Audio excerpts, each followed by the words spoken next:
Hi, good evening, everyone, and welcome to another edition of our Justice and Pieces guest speaker series. Today, we are joined again for, I think it's been maybe a year and a half since you joined us the last time there, Ashlyn. So Ashlyn works at Nicolini Law, and Ashlyn, maybe you can tell us a little bit about your practice there, what you do, and how you got to where you are today. Thank you.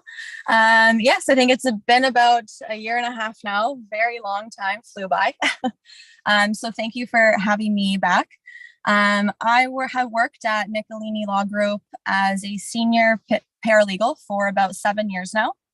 I started off there as the reception front desk, worked my way up to a law clerk, and now I am the senior paralegal running the workers' compensation side of the law firm. In addition to that, we also conduct long-term disability files, motor vehicles, slip and falls. But my main focus there is for workers' compensation, which involves the WSIB as well as the WSIAT, the tribunal there. Okay, so maybe let's get started with there, right? For those paralegal students that are listening, as well as anyone practicing, kind of what happens when someone comes to the firm and they say, look, I got injured at work, and what's sort of the process that goes first for the initial WSIB stage, and maybe let's just start with that, and then we can work through if it goes to an appeal. Okay. So when a client first comes in, to be honest, every file will be at a different stage. It's not the sense that a client comes in and will get it kind of right when they're hurt. Workers, I find, for a while try and do things on their own because the WSIB lawyer is very rare to find. So we find that workers usually come to us with a claim that has already kind of started, and they've then been cut off from workers' compensation. Or we do have cases where we start from day one. So right off the bat, we have to dive deep into what's currently going on in the client's claim. We start off first with going through what happened at work and when. So the client will give us a breakdown of when they got hurt, where they got hurt, and what happened at work. At that point, we can kind of figure out if, for one, it is a workers' compensation claim, and if it should go down that route. And we can also get a sense of how long this worker might be off work, depending on what kind of medical status they're also on. Workers that can't go back to work definitely need a lot more help. So that kind of helps us out as to where the file should be going. Okay, so depending on, I guess either if you got right at the beginning or you said some people are starting on it and then they get cut off, what's the option? What are the reasons maybe that they stop getting payments there, and then what do you have to do to remedy that situation? So a lot of reasons why a worker would be cut off. And I will, just to also say, after we get a client file, we submit a letter to WSIB, and then we get a copy of their entire file from the board. That also gives us a kind of better sense of what's going on. And we also get the memos of the board as to why they did make a decision to cut off a worker. So a lot of times we see workers being cut off for findings that they can go back to modified work, also due to medical reasons, and that being diagnostics. In Canada, I'm sure we all know it takes a while to kind of get any type of X-ray, ultrasound, MRI. So a lot of times when someone's hurt at work, they don't get those types of things until maybe a few weeks or months after they've actually been hurt. And WSIB sometimes likes to initially classify things as a sprain or a strain. So a lot of times we see a decision being made that a sprain and strain gets better in 6 weeks. And then all of a sudden, 3 months later, you have this MRI take place, and it's actually a lot worse. So because the decision's already been made, you have to go through a bunch of steps now to get it proven and overturned for the new medical that's now come in after they've made their ruling of recovery. Okay, so let's say then you go through that process and again, they make a ruling. What are the options that you have at the WSIB in terms of if you want them to reconsider kind of their decision, or if there's an appeal mechanism? How does that work? So the WSIB itself within the board, because there's the board and then there's the tribunal, which will come afterwards. The board itself has, I would say, it's kind of a 3-step tier prior to getting to the tribunal. The WSIB, you first will get a decision made by a case manager on your file. The case manager decision is the decision that basically starts your entire claim and ongoing. It will never be just one. There's usually multiple that come out as your claim kind of goes on. It's usually not kind of a one and done type of letter. Once the case manager makes a ruling, you have 6 months to submit an intent to object form. With the exception of any return to work decisions, those have a 30-day deadline to object. Sorry. Once you submit the intent to object form, the case manager goes on to the second stage, which is that they can now look to see if anything new has come up to reconsider their prior ruling. This stage is very kind of small. You don't really get to have a hearing at this stage. It's more an internal review, and another letter will basically come out saying, yes, we are going to overturn it, or no, it's being upheld. If it's being upheld, we move to stage 3, which is the Appeals Services Division within the WSIB still. The Appeals Services Division will send us a copy of the file and the Appeals Readiness Form. The Appeals Readiness Form is basically another intent to object kind of, but it asks you if you want a written hearing or an oral hearing. Depending on what you give, the appeals will give you a written hearing that's due within 4 weeks, or they'll schedule you an oral hearing within 90 days. At that point, you have a hearing. You're still within the board level though, and this is heard by an appeals resolution officer or an ARO.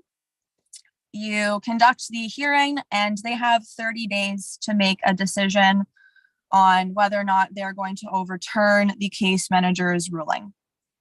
And that's kind of the last stage of the board level.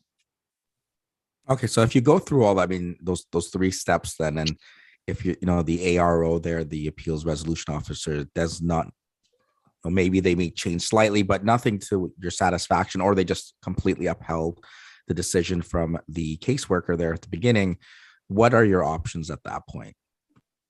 So definitely the ARO, and it is good to clarify as well, they can say yes to kind of partial, which means half of it might move up, half of it might stay within the board. They might say no to it all, or they might say yes to it all. If they say no or partial, the next step is to move it up to the tribunal or the WSIAT, the WSIAT. The tribunal, as much as the name is similar, they're a completely separate body from WSIB, which is the most important thing to keep in mind when you're explaining this to a client. Usually because at this point of their claim, they usually feel like there's no other routes. They should just give up because everyone said no now 3 separate times. The tribunal is somewhere very, very common that you will usually go to when you're dealing with WSIB claims. And I think the key is because they are a completely separate body, so they can kind of look at a claim a bit differently than the last 3 that were already looking at it. At the tribunal, you have 6 months to submit your notice of appeal from the date of the ARO decision. If you do not submit within those 6 months, you will be out of time and the ARO will be the final ruling on your claim. Within those 6 months, you submit the notice of appeal, and WSIAT at that point basically gathers every single document in the claim file from WSIB directly.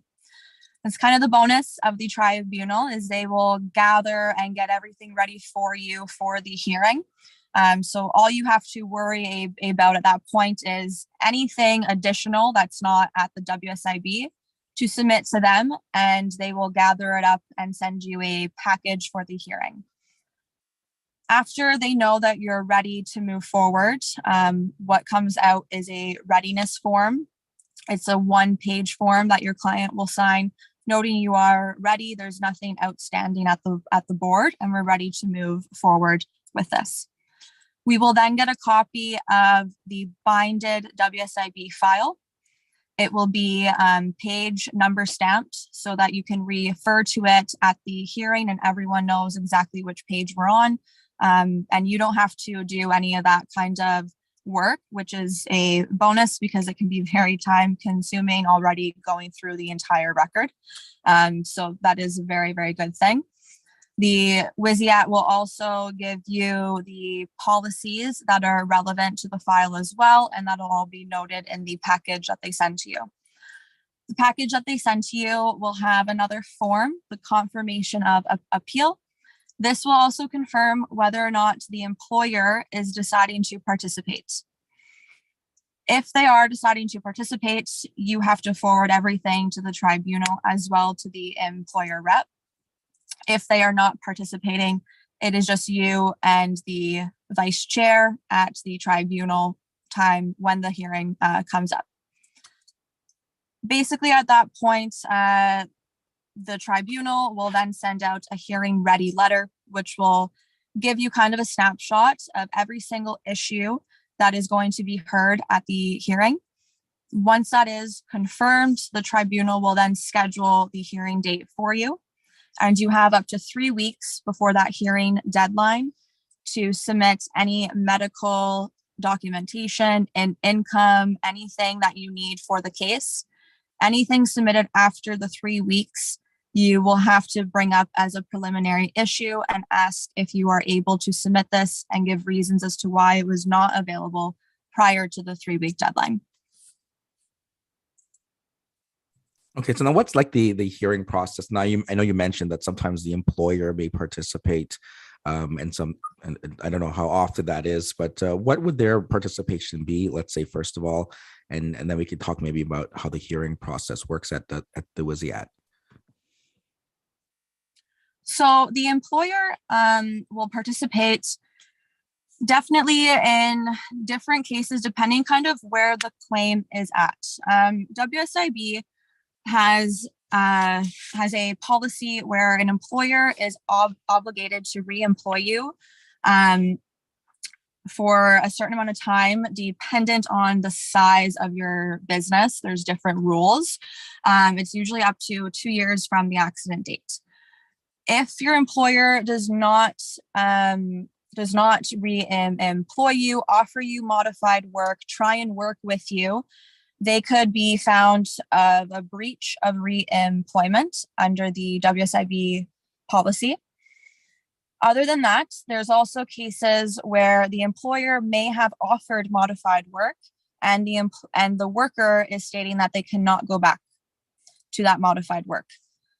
So at this point, the loss of earnings would also be in question, because if WSIB has made a decision whether the modified work is suitable or whether the modified work is not, someone is either being paid or not being paid. So if the worker is found to be able to go back to this modified work and they're not, there would also be an objection from us on the reduction of their loss of earnings benefit, because WSIB would assume that they're working and getting paid for that. Because we are disputing the modified work, the employer may want to participate to prove why it is suitable and why the decision should not be overturned because it's in their favor. Likewise, if the decision was in our favor, we would sometimes have the employer doing kind of what we would be doing, proving still why it's suitable work and why it should be overturned and therefore the worker not paid. Usually that's the only kind of time frame that the employer would want to participate. After 2 years, or after it's found that modified work is not suitable and we're kind of outside of the worker's prior job, WSIB starts looking at all alternative work with kind of any other type of employer in the province. So at that point, it kind of goes away from the accident employer, which means they wouldn't really want to participate because nothing that happens ongoing is going to change anything on their end. It's only going to change things for the worker. So usually employers would participate more kind of at the start, and kind of once the claim is a bit more older or it's known that they're not going back to their prior job, then that's when the employer would kind of choose to not come into the hearing. The hearing would also be a bit different setting. I think you also brought that up.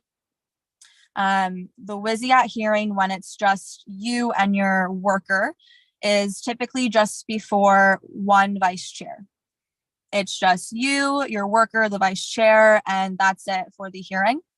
When the employer is participating, you typically have, again, me, the worker, the employer, the employer's rep, but then you'll have a panel.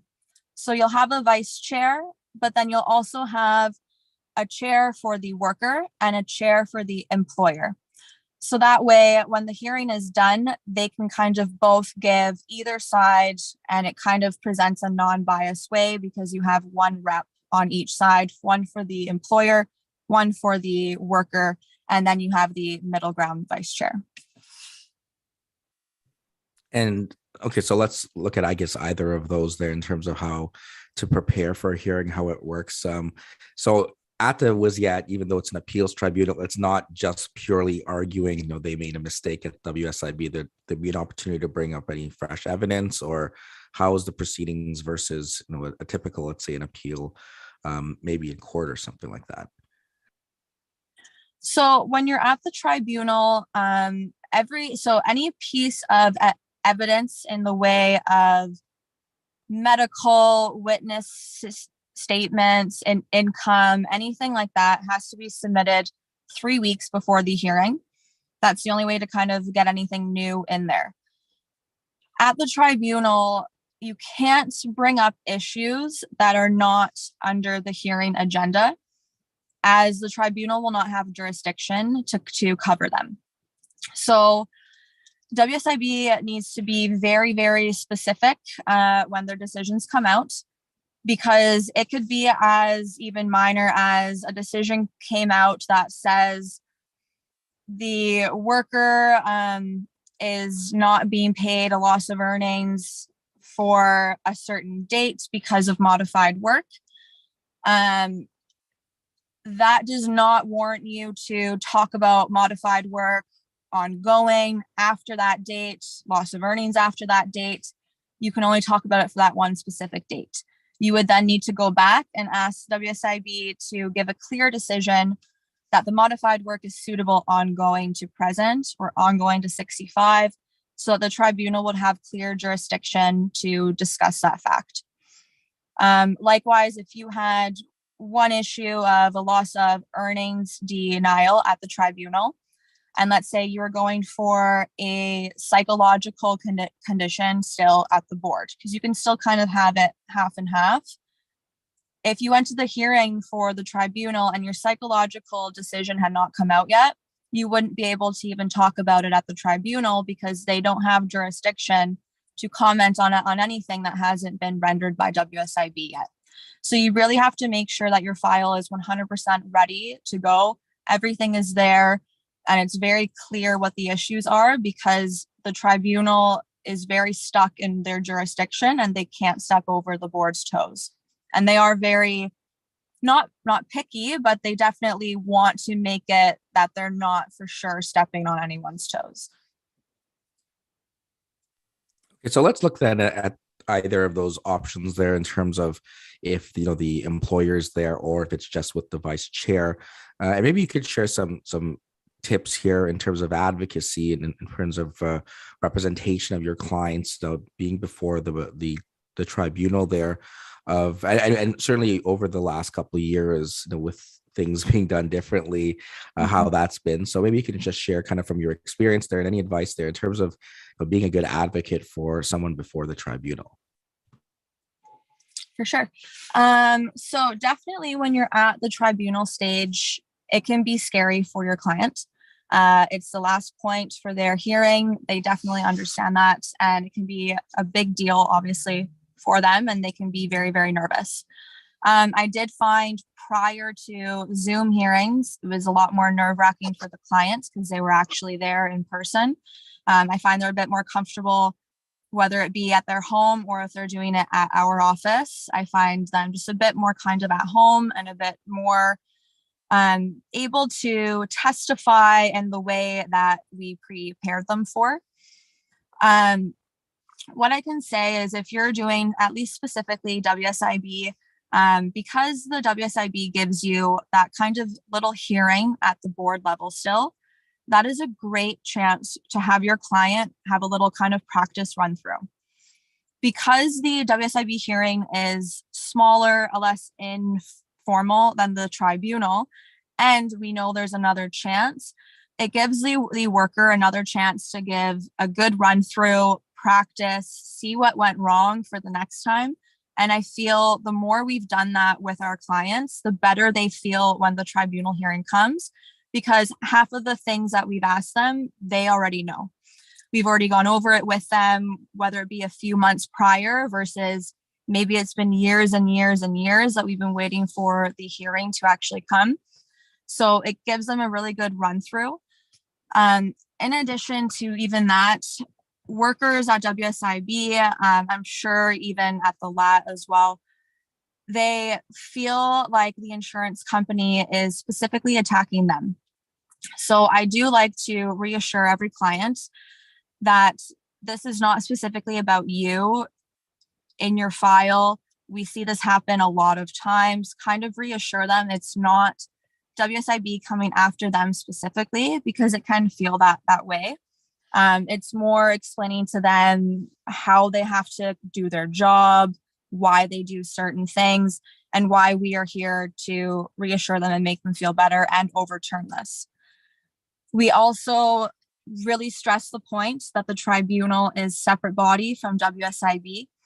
I find that helps a lot, because when they're in the mindset that the tribunal is just another piece of the board that's already cut them off so many times, it makes them feel a bit better that a brand new board is going to be looking at their case, who has no obligations under the board to continue to say no.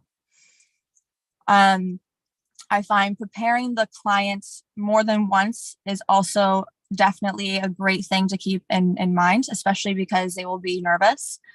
We always do it a few weeks prior just to kind of touch base, see how they are doing, give a little run through. And then 100% for sure, the day prior, we will do a kind of a whole day of a prep, go over everything with you, whatever you are worried on. And then always have your client arrive for the hearing early. That is an important thing. You want to make sure that they're rested, relaxed, have a glass of water, and that they can just get ready and they're not kind of rushing in and we're jumping in right away. And you have that morning then to also clarify if anything is still on their mind from the night prior. Now you mentioned Zoom and being a little bit more at ease. And I think now we're hitting kind of the pendulum swinging. We're going to go back in the other direction. I think more things are going to come back in person now. So what can you share from preparing in person versus preparing on Zoom in terms of the advocacy? Like, is it stranger talking to your computer there versus being in the tribunal in person, or in terms of asking questions of your worker, especially if they're not in the office, as you mentioned, if they're somewhere else? Anything you can share from that experience that, that, I guess maybe from both experiences, because now we might be going back in person and people, especially students who've been studying in this format the whole time. And we've been teaching to how to do things remotely. And now you're going to be thrown in person for the first time. And you haven't been in person for a long time. What can you share from both of those experiences? Remember to wear dress pants when you're in person. No. So Zoom, I definitely understand why clients prefer it and love it because they feel more comfortable and at home. Me as a representative, I definitely am excited to get back to the in-person settings. I feel like it just feels a bit more formal, and it makes a huge difference when the tribunal gets to see the worker itself. So even though we're on Zoom, I'm still sitting here. You can't see all of me. You can't see how I'm doing really. We have workers, some of them can't really walk. They're in a wheelchair. Those certain things sometimes need to be shown. And that's only shown when you're in an in-person hearing. Likewise, clients that can't sit long, it all kind of adds into the character building of the hearing itself. In addition to everything that's in the claim file, you also need to have a client that is likable to the tribunal in the sense of they believe what the worker's saying. And I find that sticks a lot more when they're in person because you have just a different connection with someone in person, other than staring at a screen. Other than that, I also find it a bit more challenging for some people who want to use Zoom and maybe might not have the technical capabilities to actually perform Zoom on the day of. And a lot of workers at WSIB specifically do require an interpreter. And I find that can get very tricky over Zoom. I feel like in person, it's a lot more clear and you can kind of get more of the client's testimony a lot more clear, which again, this is at the last stage. So every even little piece kind of matters. To prepare for an in-person hearing, I wouldn't say it's any different. The only thing I guess I prepare a bit more over Zoom is I feel like I have to, I guess, narrow the questions a bit more because it's kind of harder to, like I said, understand when you're not in person, especially with someone maybe that might need an interpreter for it. I also feel like being in person, kind of, you meet with your client, you can calm them down a bit still, which is why we do offer them to do the Zoom in our office. So it's a little bit of that kind of personal setting still, at least for us. And again, I find it's just a better setting for the vice chair to really get a feeling of who your client is, because if they don't believe your client, then it's not going to matter how much you talk about the claim file. A big part of it is them trusting your client and trusting what they are saying is going on every single day. And in terms of maybe showing some of the documentary evidence, right? Sometimes medicals, right? To define like showing it over the screen works, or do you prepare? I know some people say that they'll prepare it like it was in person and just send it off so that even on their computer, they can look at it. Is there a preference that you found that's worked better than the other? So we can't. So that's why we like clients to come in office, because your client doesn't get a copy of the claim file. Only you do. So if a client's not in office with me and my documents, there's the only way for me to show them a document is over the Zoom screen. I can't, you can't give them copies of it because they can't refer to notes and all that kind of stuff at the hearing. So it's very hard because I don't really get to show the clients a document. I more have to ask my questions to introduce it, and then I just have to give the evidence of it versus it really coming from your clients, then being able to even see it to refresh even. So that has been challenging for sure, which is why I would recommend if clients are willing to come into your office, that kind of at least gives you a bit more of the in-person feeling than having to deal with the full hiccups over Zoom. Now at the tribunal stage, once they go through everything there, do you typically get a decision on the spot, or do they reserve judgment? And then what kind of happens afterwards? So the tribunal has 6 months to make their final ruling. We typically, I've seen the rare one go over 6 months. I've seen the odd one go to if they need a medical expert because let's say it's an occupational disease. So we just had issues, with the lung. It's a bit different and more complex. So they sometimes will reserve the decision to ask a medical examiner about it. You would have the opportunity to review what they say and give written submissions back. It's called post-hearing. Basically, though, they usually take, I would say, anywhere from 3 to 6 months. It's usually not right away. We've seen the odd one that's kind of shot out in a few weeks, but typically they do like to take their time. And usually it's because there's a lot of issues there. It's usually not just one thing. You're usually there for a host of things because when you're cut off, it's not, oh, you're just cut off and your loss of wages done. It's usually that finding comes from the fact that your shoulder's better, which comes from the fact that you met maximum medical date. So it all kind of adds in. So there's multiple things for them to make rulings on, and they do break everything down separate. So it does definitely take time. But 6 months is usually no longer than that.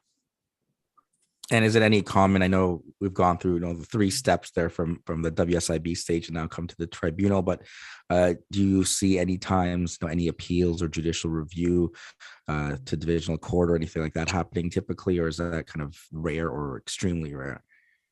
Extremely, extremely rare. What we do kind of as an alternative to that is there is some claims that have grounds for reconsiderations at the tribunal. Reconsiderations at the tribunal, again, you have a 6-month timeline. Basically, there's very, very strict rules in order to get around the reconsideration. It's, if the law was not considered in a proper way, which you have to prove. If new evidence came on, let's say a week after the hearing, that was 100% not available before, they might relook at it. It is very, very rare as well that they will reconsider. And to go to the Court of Appeal it's very hard once the tribunal has already said no as well, that our office typically does not even move up to that stage. And earlier you'd mentioned, again, sometimes people go through part of the process on their own before kind of retaining counsel. Do you also have where people finish the whole WSIB stage, they get the denial, and then they come in if it goes to the WSIAT? Yep. So we've had them come in kind of right when it's at the tribunal's end there. It's definitely a lot quicker because you're kind of just getting into the file really, really fast. And there's a lot to kind of go through at that point. The tricky part with that is just making sure that like I said, everything is there and that the worker made sure everything is there. Typically, once a representative comes on and they weren't there before, they are pretty reasonable in understanding that. If you did need to put it on hold, go back to the board for certain things, they usually give you about 12 months to kind of deal with anything, and then you can update them and ask for more time. I find there's always kind of loopholes when a new rep comes on and there has been zero before that. Okay, great. So anything now, and kind of maybe wrapping up this piece here on workers' compensation, anything for either new practitioners here or students that are looking to get into WSIAT or WSIB work, or anything along those lines, anything that you can share from your experiences there that are important, even just dealing with clients, as you mentioned, that sometimes, knowing that there's other opportunities that you can share that would be very useful.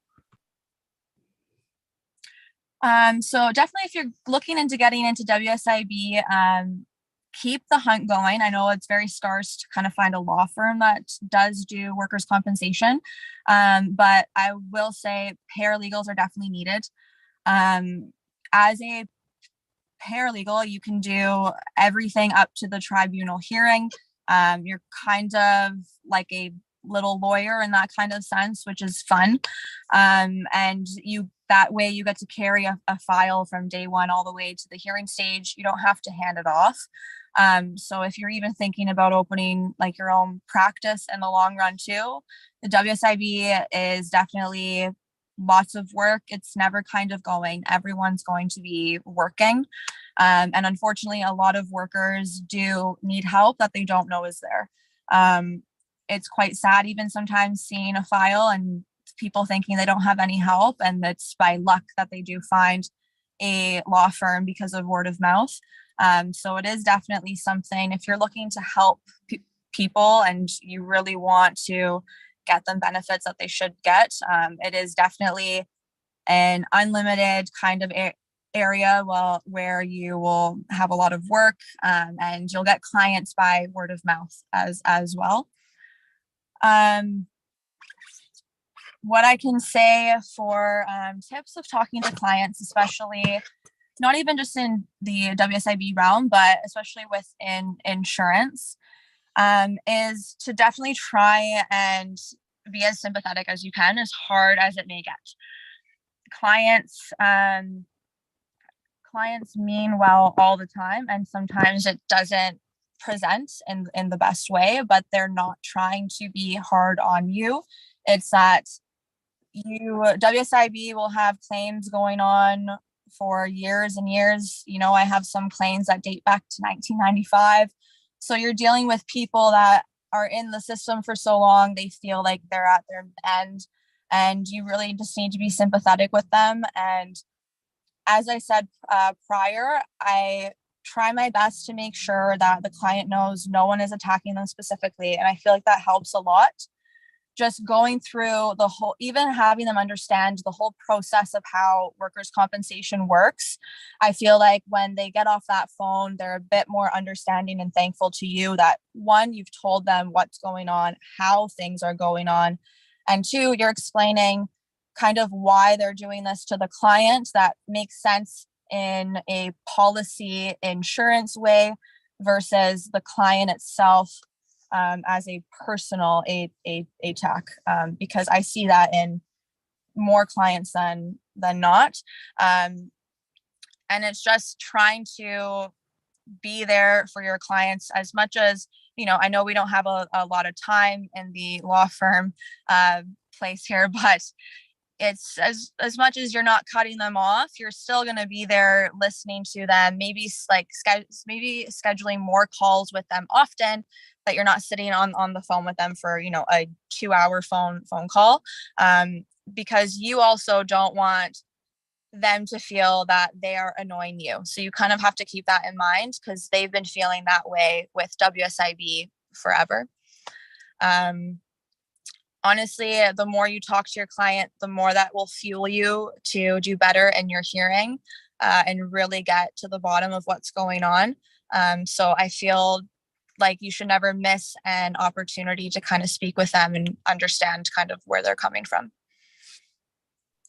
Perfect. Now, Ashlyn, in terms of personal injury, there are other matters that come across. I know you're doing mostly, you said workers' compensation, but what are some of the other types of things that you can find at least at the firm there, for someone that's working in that field, and some other areas that you've been in your time there as senior paralegal at Nicolini Law?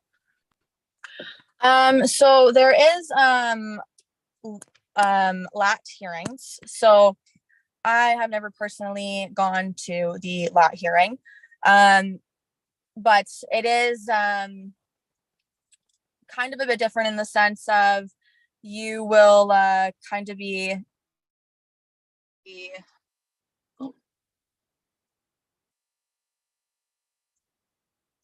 sorry, I think There we go. We're good. Okay. So you basically, it's a lot more preparation on the paperwork kind of end of things. Again, the lat hearing itself, I haven't been to one, so I'm not too sure kind of what it's conducted around. They are conducted by Zoom right now as well. Usually lats, so the big difference is those are more kind of settlements for monetary figures from the accident benefits side of things. So it's kind of a easier settlement that the case is finished. Whereas the WSIB end of things are kind of split up, always ongoing. You're not going to settle out for like a monetary figure. So it's a bit more of a medical, but also a monetary settlement calculation that you also need to be going through, figuring out how much treatment the worker needs, adding up all of the OCF 23 forms. It's a lot more forms as well. But that's kind of all I could comment on about the LAT, unfortunately. Okay. And then in terms of just getting into practice, right? I mean, from school, and I think a lot of people have, and maybe you can even think back when you were a student, right? Is kind of getting into the profession and working into, either, in your case, they're at a firm for a number of years, or going out and practicing on your own. I mean, what was kind of like that transition there for you, in coming and starting in practice? And again, you mentioned starting initially as the receptionist, right? And now being the senior paralegal there. So how did everything kind of come out, and what can you share from that experience with students that are, again, looking to get into the field?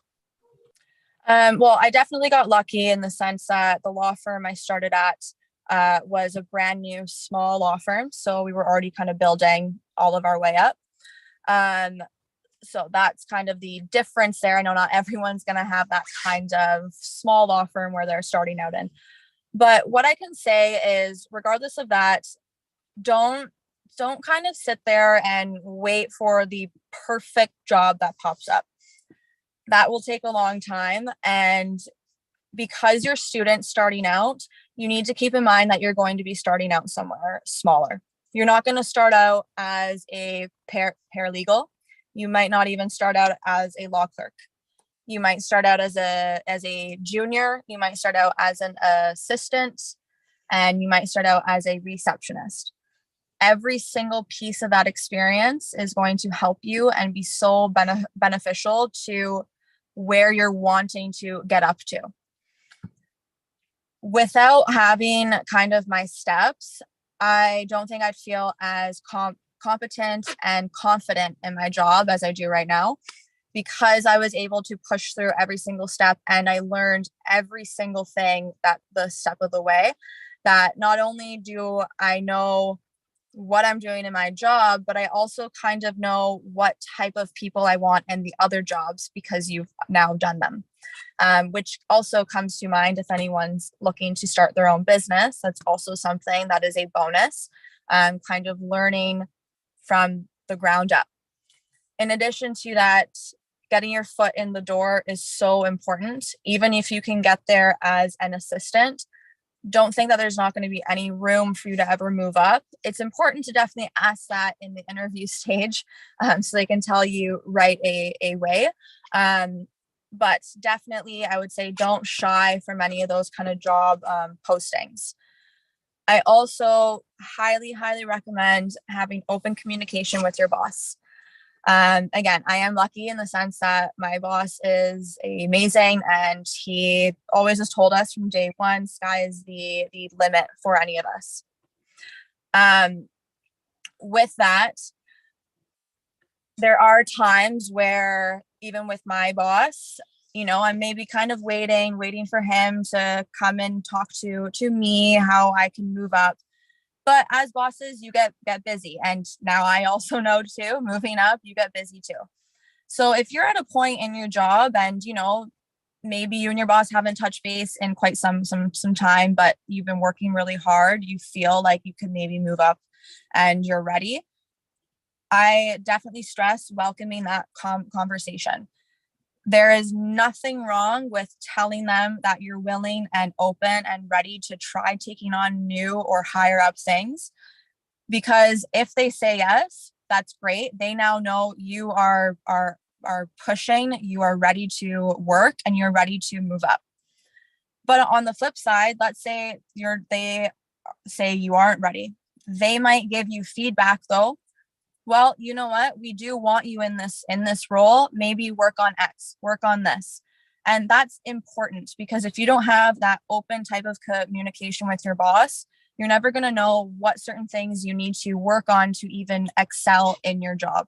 So for me, I feel like that is something highly, highly important that everyone kind of maybe be scared of or doesn't often do. But for me, if I didn't tell my boss over and over what I wanted to do at the end of my job, I wouldn't be at the place that I am right now, finally doing tribunal hearings for my clients. I would still be sitting as a law clerk doing something that I don't want to be doing. So I definitely stress that. And I think it will help you all out in kind of moving up to a role that you truly want to eventually be in.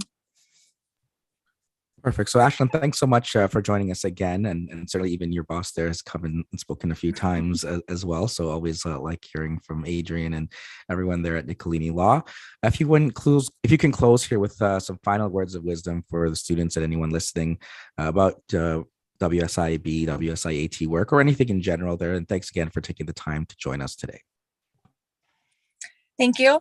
Thank you, everyone, for your time. And my final words would just be to definitely work hard, keep working hard, keep open communication with your boss. As I previously said, don't shy away from what you want to do. And definitely, I mean, I don't want to, kind of praise it, but I started from the very, very bottom, and now I'm running an entire field. So definitely when your dreams are there, go for it. Don't stop, and always ask for help, because that's only going to make you better at your job, better for your clients, and definitely be there for your clients too, because at the end of the day, you're kind of the only person fighting for them, and you are probably the most important person in their life.